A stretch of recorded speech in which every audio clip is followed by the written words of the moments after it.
آپ نے مافیاز کی سرپرستی کی، آٹا مافیا، چینی مافیا، LNG مافیا، بجلی مافیا، آپ نے ان سب کو نوازا. آپ کے رائٹ لیفٹ آگے پیچھے سب ان لوگوں کی ایک مافیاز کی سرپرستی ہے، اور آپ نے ان کو مضبوط بھی کیا، اور آپ نے ان کی طرف سے آنکھیں بند کیے رکھی. پاکستان کے عوام اس کو بھگتتے رہے. انہی کی وجہ سے یہ مہنگائی آج جو آپ دیکھ رہے ہیں، مہنگائی کا جو سیلاب آیا پاکستان میں، وہ سب عمران خان کے مافیاز کی وجہ سے آیا.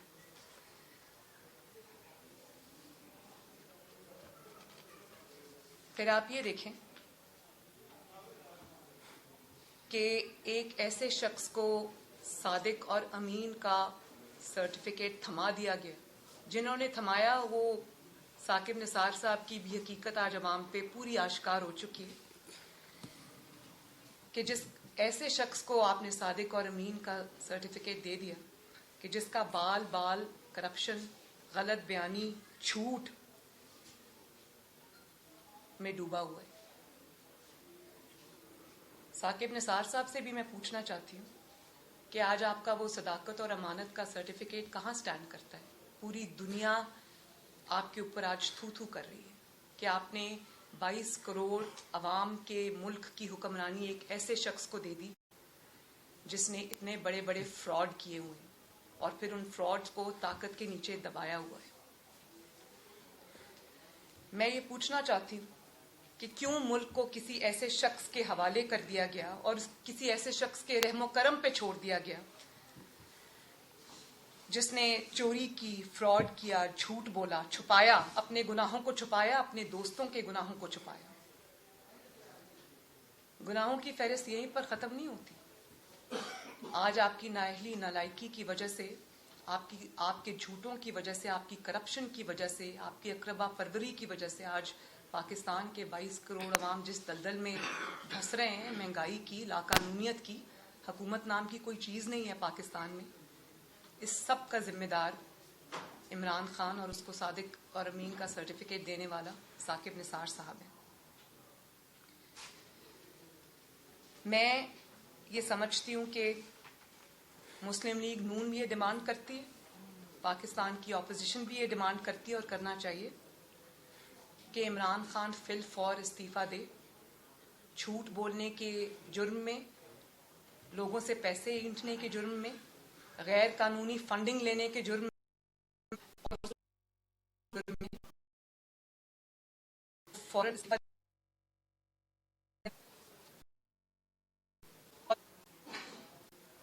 ان کے خلاف جھوٹ بولنے کے لیے اور کنسیلمنٹ کے لیے، مس ڈیکلریشن کے لیے، مس اسٹیٹمنٹ کے لیے ان کے اور ان کی جماعت کے خلاف کارروائی ہونی چاہیے. جو 4 امپلائیز کے نام پر پیسہ آیا، ان اکاؤنٹس کی، ان امپلائیز کی بھی کے خلاف بھی کارروائی ہونی چاہیے، انویسٹیگیشن ہونی چاہیے، قوم تک اس کے پورے حقائق سامنے آنے چاہیے. اور ابھی تک جو PTI کے انڈکلیئرڈ اکاؤنٹس ہیں جو انہوں نے جھوٹ بول کے کنسیل کیے، ان سب کے اوپر جو ہے وہ انویسٹیگیشن ہونی چاہیے. اس بات کی انویسٹیگیشن ہونی چاہیے کہ کتنا اماؤنٹ کون سی کمپنی سے، کس شخص سے، کس غیر ملکی شخص سے، کمپنی سے آیا اور وہ کہاں خرچ ہوا. جو PTI کے جتنے ڈکلیئرڈ اور انڈکلیئرڈ اکاؤنٹس ہیں سب کو پبلک کیا جانا چاہیے. اور جس طرح نواز شریف کے خلاف ایک جھوٹے الزام کے اندر JIT بنی تھی، سپریم کورٹ میں ہیئرنگز ہوئی تھیں، اسی طرح ہم یہ ڈیمانڈ کرتے ہیں کہ سپریم کورٹ کے ایک جج کی اوپر تعیناتی ہونی چاہیے. روزانہ کی بنیاد کے اوپر عمران خان کا کیس چلنا چاہیے. روزانہ کی بنیاد کے اوپر جس طرح ہم نے بھگتا ہے، اور ہمارے پر تو الزام ثابت نہیں ہوا نا، اقامہ نکل آیا، ان کے اوپر تو یہ الزام ثابت ہو چکے ہیں. تو اب ECP کا امتحان ہے کہ صرف ECP کا کام رپورٹ آؤٹ کرنا نہیں ہے، اس پہ بھی وہ شاباش کے مستحق ہے کہ انہوں نے پریشر کو سسٹین کیا، پریشر کو انہوں نے انکار کیا. اور میں اس میں سمجھتی ہوں کہ جب ادارے اس طرح سے کریں گے تو یہ ملک آگے بڑھے گا. تو میرا خیال ہے کہ وہ بالکل لائق تحسین ہے کہ انہوں نے پریشر کو ریزسٹ کیا، انہوں نے طاقت کو ریزسٹ کیا اور انہوں نے یہ رپورٹ ریلیز کی. لیکن یہ اتنا کافی نہیں ہے. آپ صرف یہ نہیں کہہ سکتے کہ اس شخص نے قتل کیا یا اس شخص نے چوری کی. قانون کا کام ہے کہ اس شخص کو کٹہرے میں لے کے آنا اور اس کو سزا دینا قانون اور آئین کے مطابق. تو رپورٹ ریلیز کرنے سے صرف کام نہیں ہوگا. اس میں جس طرح سے آپ نے باقی لوگوں کو بے گناہوں کو جیل میں ڈالا, اسی طرح ای سی پی کو اس پہ جو بھی قانون کے مطابق سزا بنتی ہے وہ عمران خان کو اور پی ٹی آئی کے جو سرکردہ رہنما ہیں ان کو دینی چاہیے. اور اب امتحان جو ہے وہ ای سی پی کا بھی ہے اور ان انصاف دینے والے اداروں کا بھی ہے, عدلیہ کا بھی ہے, جو نواز شریف کے وقت میں تو ہم بڑے ایکٹیو تھے نا, اور دوڑ دوڑ کے سب کچھ ہو رہا تھا. تو اب تو الزام ثابت ہو چکے ہیں, تو قوم اس انصاف کی جو ہے وہ منتظر ہے. وقت آ گیا ہے کہ انصاف کا بول پاکستان میں بھی بول بالا ہو, اور قوم یہ دیکھنا چاہتی ہے کہ جس کے خلاف اتنے بڑے بڑے ناقابل تردید ثبوت آ چکے ہیں, اس کے خلاف اب انصاف دینے والے ادارے کیا ایکشن لیتے ہیں, ای سی پی کیا ایکشن لیتا ہے. اور یہ میری خواہشات کے مطابق یا مسلم لیگ نون کی خواہشات کے مطابق نہیں, یہ پاکستان کے قانون کے مطابق میں آج یہ اپیل کر رہی ہوں. تو اب بال جو ہے وہ قانون اور انصاف کے اداروں کی کورٹ میں. بینگ اے پولیٹیشین آپ کافی کراؤڈ پولر ہیں, لوگ مہنگائی سے تنگ ہیں, سیکورٹی کمیٹی کی رپورٹ آ گئی ہے, گھپلوں کا انکشاف ہو گیا ہے. آپ سمجھتے ہیں کہ احتجاج کیونکہ حکمت عملی نون لیگ کی ہے. دوسری چیز یہ کہ میاں نواز شریف کی آمد کے ریلیٹڈ کافی گفت و شنید ہو رہی ہے کہ وہ آ رہے ہیں, اور آپ سمجھتے ہیں کہ 2022 جو ہے وہ الیکشن ایئر ہوگا. آپ نے 3 سوال کر لیے. میں امید بھی کرتی ہوں, ریکویسٹ بھی کرتی ہوں کہ کیونکہ یہ آج فارن فنڈنگ کی رپورٹ سے ریلیٹڈ ہے تو کائنڈلی اسی پہ اگر توجہ رکھی جائے تو بہتر ہوگا. میں یہ سمجھتی ہوں کہ پوری اپوزیشن کو اس پہ نہ صرف احتجاج کرنا چاہیے, بلکہ میرا خیال ہے کہ یہ ہمارا فرض ہے کہ ہم اتنے بڑے غبن کے اوپر اور اس پہ جو جھوٹ بولے گئے اس کو قوم کے سامنے اور زیادہ رکھیں, اور جو انصاف دینے والے ادارے ہیں ہم سب ان سے سوال کریں کہ ای سی پی سے یہ سوال کریں کہ اس کے اوپر زبردست اور قانون کے مطابق ایکشن لیا جائے. اگر نواز شریف صاحب اڈیالہ جیل جا سکتے ہیں, کوٹ لکھپت جیل میں رہ سکتے ہیں, نیب میں رہ سکتے ہیں, اگر ان کی بیٹی کچھ کیے بغیر جیل جا سکتی ہے, شاید خاقان عباسی صاحب, رانا ثناء اللہ صاحب, شہباز شریف صاحب, حمزہ شہباز, یہ سب اگر جیل گزار کے آ سکتے ہیں تو عمران خان کا بھی ٹھکانہ, ہم پر تو کچھ ثابت نہیں ہوا, ان پر تو ثابت ہو چکا ہے. تو ان سے بھی اسی طرح سوال ہونے چاہیے جس سے ایک ثابت شدہ مجرم جس کے اوپر ہر گناہ ثابت ہو جاتا ہے, جو اس کے ساتھ سلوک کیا جاتا ہے, وہی سلوک ہم ڈیمانڈ کرتے ہیں کہ عمران خان کے ساتھ بھی وہی سلوک کیا جائے.